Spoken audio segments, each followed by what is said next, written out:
नमस्कार दोस्तों, कैसे हैं आप सब लोग। उम्मीद है बहुत बढ़िया होंगे। मेरा नाम है शिवम और होम साइंस जंक्शन पर आप सभी का स्वागत है। तो हम DSSB के प्रीवियस ईयर पेपर सोल्व कर रहे हैं। उसी कड़ी में आज हम एक और नया पेपर सोल्व करने जा रहे हैं और वो पेपर है आपका DSSB TGT कंप्यूटर साइंस और ये हुआ था आपका 25 जून 2023 को शिफ्ट 2 में। तो इसके जनरल पेपर के रीजनिंग वाले पार्ट को आज की क्लास में हम कवर करेंगे। तो चलिए आज की क्लास को अपनी करते हैं स्टार्ट। क्वेश्चन नंबर 1 आपके सामने है। क्वेश्चन में बोला गया है भाई, निम्नलिखित श्रृंखला में कितनी संख्याएं अपनी ठीक पहले वाली संख्या से विभाज्य हैं लेकिन अपनी ठीक बाद वाली संख्या से पूर्णतः विभाज्य नहीं है। तो क्वेश्चन को आप समझ गए होंगे। ऐसी हमें इसमें संख्या छांटनी है जो अपने ठीक पहले वाली से तो विभाज्य हो लेकिन ठीक बाद वाली से विभाज्य ना हो, है ना। तो चलिए यहाँ से अगर आप स्टार्ट करोगे तो एक तो आपको मिलेगी ये 9, है ना, जो ठीक पहले वाले से तो विभाज्य है, 9 से 9 विभाज्य है लेकिन ठीक बाद वाले से विभाज्य नहीं है। तो एक संख्या तो आपको ये मिल गई। अब आगे बढ़ेंगे तो यहाँ पर अगर आप चलोगे तो दूसरी संख्या यहाँ पर भी नहीं है। दूसरी संख्या कहाँ पर मिलेगी भाई आपको? 4 5 6 7 8 9 6 5 4 3 2। एक संख्या आपको यहाँ पर मिल जाएगी, 2 2 से विभाज्य है लेकिन 2 जो है 4 से विभाज्य नहीं है। फिर एक संख्या आपको फिर ये मिल जाएगी कि 2 4 को विभाजित करता है लेकिन 4 5 से विभाज्य नहीं है। उसके बाद और कौन है? और तो कोई आपको यहाँ पर नहीं दिख रही। तो एक बार क्रॉस चेक कर लेते हैं। 3 तो हमें मिल गए, है ना। एक तो 9 मिल गया ये वाला और आगे अगर आप चलोगे तो 6 5 4 2 3 4 2 5 6 7 4 3 4 5 6 7 8 3। एक संख्या आपको देखिए यहाँ पर मिलेगी। ये 9 जो है 3 से विभाज्य है लेकिन 9 6 से विभाज्य नहीं है। और तो कोई हमें नहीं दिख रही। तो ऐसी कितनी संख्याएं हैं? 4 संख्याएं हैं जो अपने ठीक पहले वाली से तो विभाज्य है लेकिन ठीक बाद वाली से विभाज्य नहीं है। तो 4 ऑप्शन हो जाएगा करेक्ट ऑप्शन। चलिए आगे बढ़ेंगे। Question number 2। क्वेश्चन नंबर 2 श्लोक का क्वेश्चन है। स्टेटमेंट दे रखे हैं 3 आपको और 3 ही कंक्लूजन दे रखे हैं। आपको बताना है कि कौन सा ऑप्शन सही होगा। तो इस क्वेश्चन को करने के लिए आपको क्या करना पड़ेगा? डायग्राम बनाना पड़ेगा स्टेटमेंट की मदद से। तो सबसे पहले डायग्राम बना लेते हैं। पहला स्टेटमेंट है ऑल शर्ट्स आर कर्टेन्स। सारी की सारी शर्ट क्या है? ये है भाई कर्टेन है। उसके बाद सम शर्ट्स आर पेन्स, और कुछ जो शर्ट्स हैं ये क्या है? ये पेन है। उसके बाद सम पेन्स आर कप्स, और कुछ जो पेन है ये क्या है? ये है कप, है ना। तो हमारा डायग्राम बन के हो चुका है कंप्लीट। अब अपने कंक्लूजन पर आते हैं। तो पहला कंक्लूजन है नो कप्स आर शर्ट्स। कोई भी कप जो है वो क्या नहीं है? शर्ट नहीं है। तो अगर आप डायग्राम को देखो तो शर्ट और जो कप है उसमें जो है हमारा कोई डायरेक्ट रिलेशन हमें नहीं दिख रहा। तो ये आपका जो कंक्लूजन हो जाएगा गलत, क्योंकि जो भी डायग्राम में अगर दो, जैसे यहाँ पर सेंटेंस में बोला गया है कि no cup are shirt, cup और शर्ट में हमें डायग्राम में कोई भी डायरेक्ट रिलेशन नहीं दिख रहा। तो जब भी डायरेक्ट रिलेशन ना दिखे तो वो जो कंक्लूजन होता है वो गलत ही कंसिडर होता है ना। तो अब सेकंड कंक्लूजन पर आते हैं। No cups are curtains. कोई भी कप क्या नहीं है? कर्टेन नहीं है। तो यहाँ पर भी कप और कर्टेन में हमें कोई भी रिलेशन नहीं दिया गया है, तो यहाँ पर भी हम नहीं बोल सकते, तो ये भी गलत हो जाएगा। उसके बाद नो कर्टेन्स आर पेन्स। कोई भी जो कर्टेन है वो क्या नहीं है? पेन नहीं है। लेकिन आप यहाँ पर देखोगे कि ये वाले जो कर्टेन है ये वाला ये पेन है, तो ये भी गलत हो जाएगा। तो हमारा कौन सा ऑप्शन सही होगा? None of the conclusion follow. कोई भी कंक्लूजन फॉलो नहीं करता है, इसलिए फर्स्ट ऑप्शन हो जाएगा आपका करेक्ट ऑप्शन। चलिए आगे बढ़ेंगे। Question number 3। क्वेश्चन नंबर 3 है मैथमेटिकल ऑपरेशन का क्वेश्चन है। Which two sign should be interchange to make the following question correct. हमें कौन से दो साइन को आपस में इंटरचेंज करना पड़ेगा जिससे कि ये इक्वेशन जो है करेक्ट हो जाए। तो इसके लिए हमें चारों ऑप्शन चेक करके देखने पड़ेंगे। सबसे पहले तो फर्स्ट ऑप्शन को चेक करते हैं। तो फर्स्ट ऑप्शन है भाग और गुणा, मतलब भाग और गुणा को आपस में इंटरचेंज करने पर ये इक्वेशन जो है सही हो जाएगी, सेटिस्फाई हो जाएगी। तो ये है भाग, ये है गुणा। तो भाग है यहाँ पर, है ना।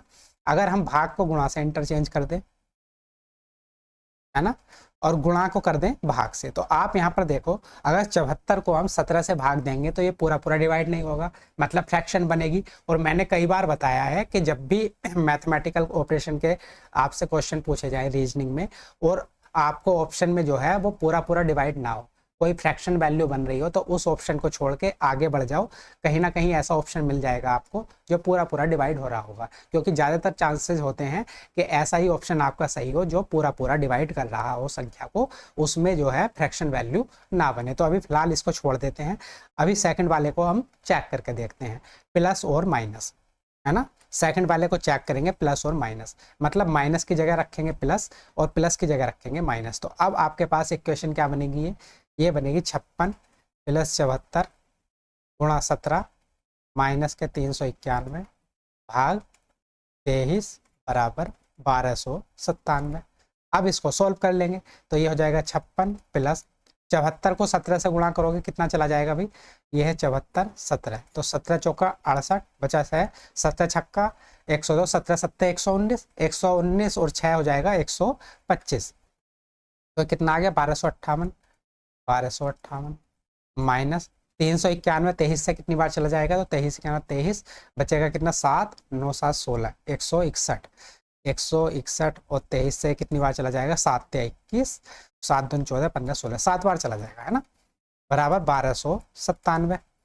अब ये है 56 प्लस 1258, तो इसको अगर इसमें जोड़ोगे तो कितना हो जाएगा 6 और 8 8 6 14, बचा 1 5 5 10 और 1 11, 2 और 1 3 और माइनस के 17, तो 1314 में से जब 17 माइनस करोगे तो कितना मिलेगा आपको, 14 में से 7 माइनस करोगे 7, यहाँ बचा 10, 10 में से 1 जाएगा बचेगा 9, यहाँ बचेगा 2, तो ये हो जाएगा 1297 और बराबर में भी क्या है 1297। तो ये जो है इक्वेशन आपकी पूरी पूरी सेटिस्फाई हो गई जब हमने प्लस और माइनस को आपस में इंटरचेंज करा, तो इसलिए सेकंड ऑप्शन हो जाएगा आपका करेक्ट ऑप्शन।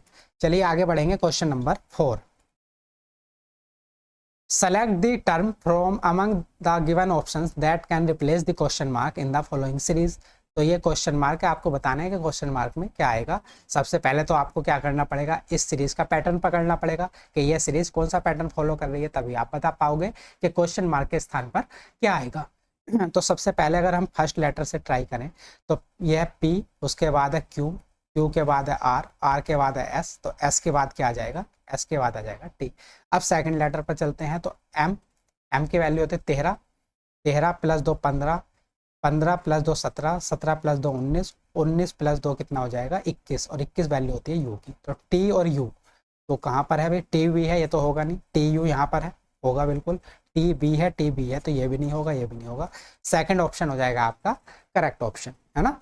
चाहो तो आप थर्ड वाला जो लेटर है इसे भी चेक करके देख सकते हैं, लेकिन जरूरत नहीं है, क्यों, क्योंकि हमें 2 लेटर चेक करके ही अपना आंसर मिल चुका है। चलिए आगे बढ़ेंगे, क्वेश्चन नंबर 5।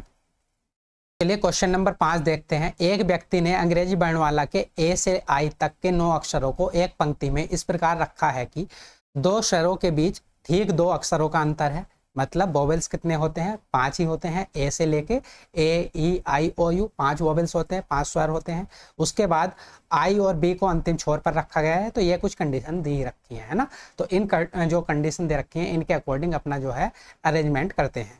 तो सबसे पहले ए से लेकर आई तक के अक्षर हैं, 9 अक्षर हैं, उसके बाद 2 स्वरों के बीच ठीक 2 अक्षरों का अंतर है, अभी इसे छोड़ देते हैं।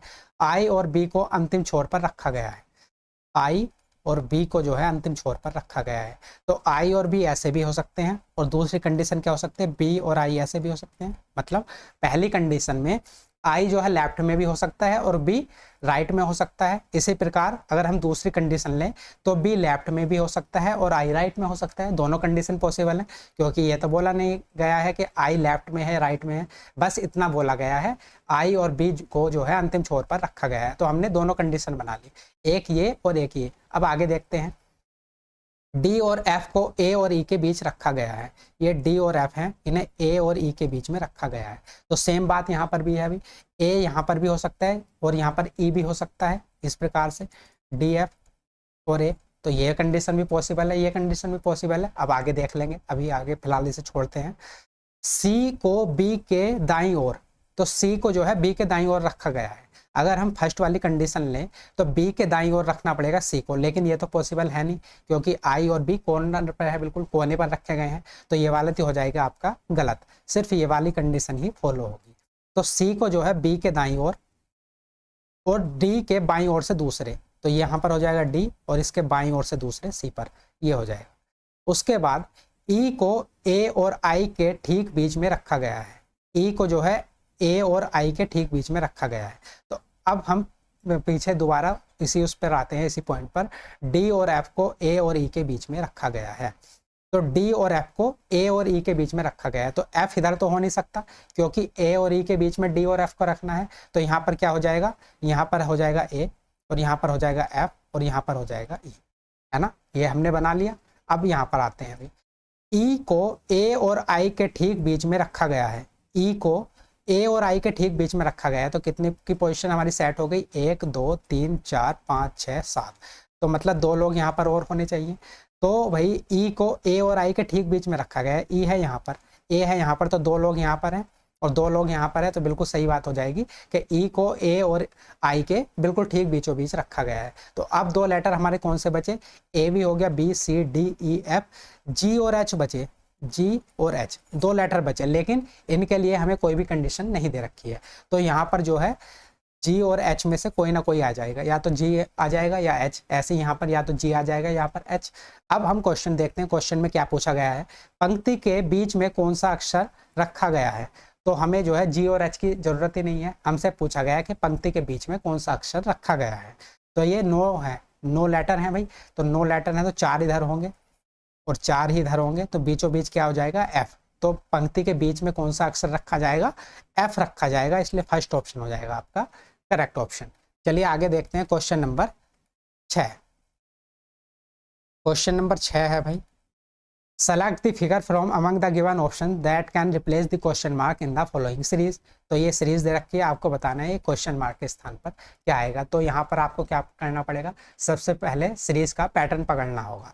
तो अगर आप पहली आकृति को देखें और दूसरी को देखें तो यहाँ पर आपको कुछ ना कुछ पैटर्न फॉलो होता हुआ दिखाई देगा। अगर आप प्लस को देखें तो अगली आकृति में ये यहाँ पर आ गया, है ना, देखिए ये यहाँ पर आ गया नेक्स्ट उसमें आकृति में, और ये वाला जो क्वेश्चन मार्क है ये भाई ये गायब हो गया, है ना, ये क्वेश्चन मार्क अगली में देखिए गायब हो गया, और ये वाला जो साइन था ये ऊपर पहुंच गया यहाँ पर, और ये वाला जो परसेंटेज है ये यहाँ पर आ गया। तो ये वाला जो कॉर्नर वाला है ये गायब हो गया, इसकी जगह नया साइन आ गया, और बाकी जो है ये अपनी अपनी एक पोजीशन जो है आगे खिसक गए। तो सेम काम यहाँ पर होगा, ये वाला जो परसेंटेज है ये कूद के यहाँ पर आ जाएगा, तो यहाँ पर आ जाएगा परसेंटेज, उसके बाद ये प्लस गायब हो जाएगा, है ना, और ये जो एट द रेट है ये ऊपर चला जाएगा, तो एट द रेट आ जाएगा ऊपर। ऐसे ही ये वाला जो साइन है ये इधर आ जाएगा और यहाँ पे कोई नया साइन आएगा। तो अब अपने ऑप्शन को देख लेते हैं। तो ये देखिए ये यहाँ पर ऐसा वाला साइन आना चाहिए, तो ये तो होगा नहीं, ये हो सकता है, ये हो सकता है, ये भी नहीं होगा क्योंकि यहाँ पर एट द रेट आ गया। तो एट द रेट यहाँ पर आना चाहिए, तो ये और ये वाले ऑप्शन को अगर आप देखोगे तो ये भी सही है, ये भी सही है। अब यहाँ पर देखते हैं, ये है हैशटैग, ये है एंड, और यहाँ पर है परसेंटेज, दोनों जगह। तो ये 3 तो कॉमन है, आपको देखना है हैशटैग या फिर एंड, इनमें से क्या चीज़ आएगी। तो भाई जो भी यहाँ पर ये जो साइन आएगा, जो मतलब ये प्लस गायब होकर जो भी साइन आएगा वो आगे चल के यहाँ पर पहुँच जाएगा। तो यहाँ पर क्या होगा आगे भाई, अगली वाली आकृति में ये क्या है, हैशटैग। तो मतलब कहने का मतलब ये है कि यहाँ पर क्या होगा, हैशटैग होगा। तो हैशटैग इस वाले ऑप्शन में है, सेकंड वाले में, तो यही हो जाएगा आपका करेक्ट ऑप्शन। उम्मीद है समझ पाए होंगे। एक बार और समझा देता हूँ जल्दी से कि यहाँ पर पैटर्न क्या फॉलो हो रहा था कि ये वाला जो साइन है ये आगे बढ़ रहा था, ये वाला जो साइन है ये यहाँ पर जाके बदल रहा था, मतलब नया साइन आ रहा था, ये वाला यहाँ पर हो रहा था और ये वाला यहाँ पर। तो ये वाली जो सीरीज है, ये वाला जो आकृति है, इसमें क्या होगा, ये वाला परसेंटेज तो नीचे आ जाएगा, यहाँ पर परसेंटेज, ये वाला जो साइन है ये यहाँ पर आ जाएगा, कोई नया साइन, उसके बाद एट द रेट यहाँ पर पहुँच जाएगा, और ये वाला जो साइन है ये यहाँ पर आ जाएगा। और जो अगली वाली आकृति होगी, ये वाला जो साइन है, जो नया साइन होगा वो आगे शिफ्ट हो जाएगा ऊपर। तो ऊपर यहाँ पर क्या शिफ्ट हो रहा है, हैशटैग। तो मतलब कहने का मतलब ये है, यहाँ पर क्या आया होगा, नया साइन हैशटैग, और हैशटैग यहाँ पर है और एट द रेट यहाँ पर है, ये और ये सारी चीज़ें मैच कर रही हैं, इसलिए यही ऑप्शन हो जाएगा आपका करेक्ट ऑप्शन। उम्मीद है आप समझ पाए होंगे। चलिए आगे बढ़ते हैं, क्वेश्चन नंबर 7। क्वेश्चन नंबर 7 है, select the correct mirror image of the given pattern which when the mirror is placed at the right side. तो जब मिरर को इसके राइट साइड में रखा जाता है तो आपको बताना है कौन सी मिरर इमेज बनेगी। ये जो आपको दे रखता है एक्टिव की सही मिरर इमेज क्या बनेगी जब शीशे को इसके राइट साइड पर रखा जाता है। तो ई का सबसे पहले तो ई का मुंह इधर खुल जाएगा, तो सब में खुला हुआ है। उसके बाद बी ऐसे का ऐसा ही रहेगा, ये पलटेगा तो है नहीं, है ना, तो ये तो आपका हो जाएगा गलत। उसके बाद आई भी सेम ऐसे का ऐसा ही रहेगा, उसके बाद टी भी सेम ऐसे का ऐसे ही रहेगा, लेकिन आप यहाँ पर देखोगे तो यहाँ पर नीचे पलट गया, यहाँ पर भी नीचे पलट गया, लेकिन ये पलटेगा नहीं, ये सिर्फ ऐसे का ऐसे ही रहेगा, सेम टू सेम। तो ये भी गलत हो गया, ये भी गलत हो गया। बचा कौन सा ऑप्शन? पहला ऑप्शन बचा, यही हो जाएगा आपका करेक्ट ऑप्शन। चलिए आगे देखते हैं क्वेश्चन नंबर 8। क्वेश्चन नंबर 8 है भाई, read the given statement and conclusions carefully assuming that the information given in the statement is true even if it appears to be at variance with commonly known facts. Decide which of the given conclusions logically follows from the statement. तो statement आपको दे रखा है, physical exercises are good for health, शारीरिक व्यायाम स्वास्थ्य के लिए अच्छा होता है, ये आपको कथन दे रखा है। उसके बाद निष्कर्ष क्या दे रखे हैं? कंक्लूजन भाई, पहला कंक्लूजन है mostly players are healthy because of the involvement of physical exercises in their profession. तो अधिकांश खिलाड़ी जो हैं अपने पेशे में शारीरिक व्यायाम की भागीदारी के कारण स्वस्थ हैं। और दूसरा कंक्लूजन क्या है? दूसरा निष्कर्ष है Ravinder played tennis at the age of 70। तो रविंदर ने 70 वर्ष की आयु में टेनिस खेला। तो आपको बताना है ये जो स्टेटमेंट दे रखा है इससे कौन कौन से कंक्लूजन आपके फॉलो होते हैं। तो स्टेटमेंट आपने पढ़ लिया, कथन शारीरिक व्यायाम जो है स्वास्थ्य के लिए अच्छा होता है, ये आपका कथन है। अब अगर हम पहला कंक्लूजन देखें, अधिकांश खिलाड़ी अपने पेशे में शारीरिक व्यायाम की भागीदारी के कारण स्वस्थ रहते हैं, तो ये बिल्कुल फॉलो होता है। जो बात यहाँ पर कही गई है कि शारीरिक व्यायाम जो है स्वास्थ्य के लिए अच्छा होता है, सेम बात यहाँ पर रिपीट हो रही है कि अधिकांश खिलाड़ी पेशे में शारीरिक व्यायाम करते हैं जिसके कारण वो स्वस्थ रहते हैं। तो सेम बात रिपीट हो रही है, मतलब जो स्टेटमेंट में बोला गया है वही बात कंक्लूजन में भी बोली गई है, तो ये फॉलो होता है, तो फर्स्ट हो जाएगा आपका करेक्ट। अब सेकेंड कंक्लूजन पर आते हैं, Ravinder played tennis at the age of 70। तो रविंदर ने 70 वर्ष की आयु में टेनिस खेला। तो आप यहाँ पर देखो स्टेटमेंट और कंक्लूजन में कोई भी जो है लॉजिक नहीं लग रहा है ना। यहाँ पर बोला गया है भी शारीरिक व्यायाम स्वास्थ्य के लिए अच्छा है, और यहाँ पर बोल रहे हैं कि रविंदर ने 70 वर्ष की आयु में टेनिस खेला। तो आप खुद सोचो क्या यहाँ पर कुछ भी लॉजिक फॉलो हो रहा है? ये 70 वर्ष की आयु में टेनिस खेलने से शारीरिक व्यायाम जो करते हैं वो स्वस्थ रहते हैं, इसका कोई भी कनेक्शन है? कोई भी कनेक्शन नहीं है। तो ये वाला जो है फॉलो नहीं होगा, सिर्फ पहला कंक्लूजन आपका फॉलो होगा। तो only conclusion first follows, second option हो जाएगा आपका करेक्ट ऑप्शन। चलिए आगे देखते हैं क्वेश्चन नंबर 9। क्वेश्चन नंबर 9 है भाई, a statement is given followed by 2 arguments, decide which of the argument is या फिर are strong with respect to the statement. तो ये आपको स्टेटमेंट दे रखा है, कथन दे रखा है। कथन क्या है भाई? Should A college run any course without seeking affiliation from the university. क्या किसी कॉलेज को विश्वविद्यालय से संबद्धता प्राप्त किए बिना कोई कोर्स चलाना चाहिए? तो ये आपको जो है एक स्टेटमेंट आपसे पूछा गया है, मतलब पूछा गया या फिर दिया गया है कि क्या किसी कॉलेज को विश्वविद्यालय से संबद्धता प्राप्त किए बिना कोई कोर्स चलाना चाहिए। अब 2 आर्ग्यूमेंट दे रखे हैं। पहला आर्ग्यूमेंट क्या है भाई? Yes it will provide more opportunities to individuals. हाँ, इससे व्यक्तियों को अधिक अवसर मिलेंगे। पहला जो आर्ग्यूमेंट है, पहला जो तर्क है ये है। और दूसरा तर्क क्या है?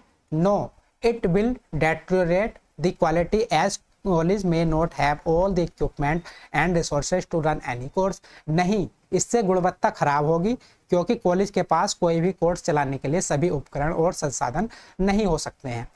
तो एक कथन है, 2 आपको जो है तर्क दे रखे हैं, आपको बताना है कौन सा तर्क जो है वो वीक है, कौन सा तर्क जो है वो स्ट्रॉन्ग है ना। तो आपने स्टेटमेंट को अच्छे से समझ लिया कि क्या किसी कॉलेज को विश्वविद्यालय से संबद्धता प्राप्त किए बिना कोई कोर्स चलाना चाहिए या फिर नहीं चलाना चाहिए, एक क्वेश्चन है। अब यहाँ पर 2 तर्क दिए गए हैं। पहला तर्क है भाई हाँ, इससे व्यक्तियों को अधिक अवसर मिलेंगे।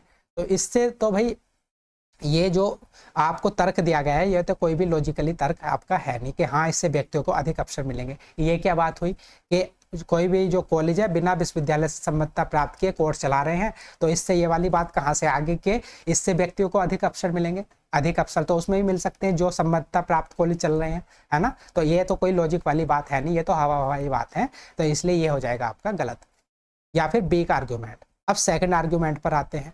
नहीं, इससे गुणवत्ता खराब होगी क्योंकि कॉलेजों के पास कोई भी कोर्स चलाने के लिए सभी उपकरण और संसाधन नहीं हो सकते हैं।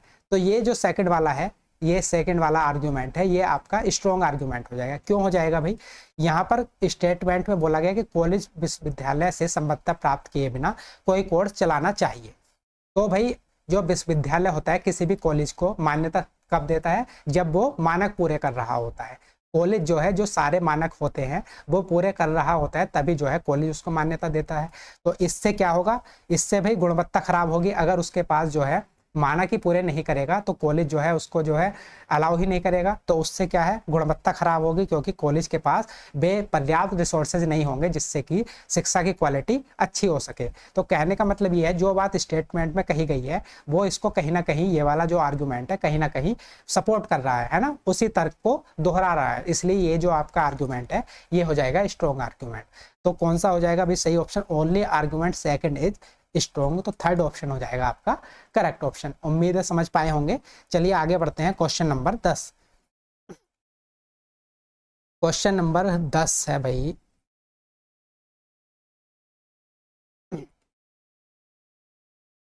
four number pairs have been given, out of which three are alike in some manner and one is different. Select the one that is different.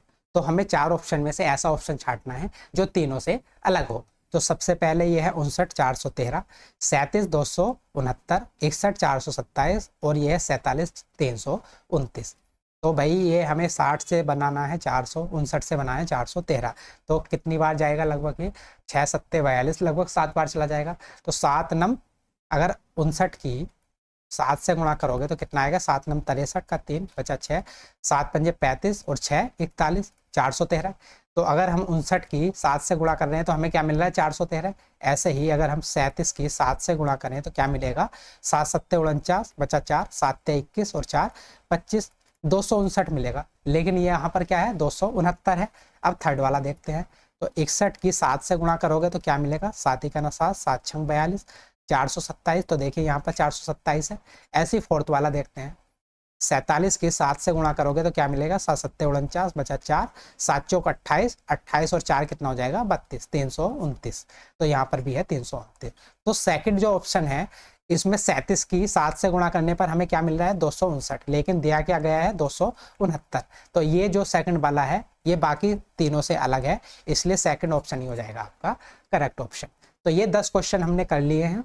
बाकी इसके जो 10 क्वेश्चन बचे हुए हैं इसे हम कल के क्लास में कवर करेंगे। अगर क्लास अच्छी लगी है तो लाइक कर देना, शेयर कर देना, और अगर आपको इस क्लास का PDF चाहिए तो वो मिल जाएगा Telegram channel paper 1 by Shivam Chauhan पर। तो चलिए मिलते हैं कल को, जो बाकी बचे हुए 10 क्वेश्चन हैं उनके साथ। तब तक के लिए नमस्कार, धन्यवाद, शुभ रात्रि।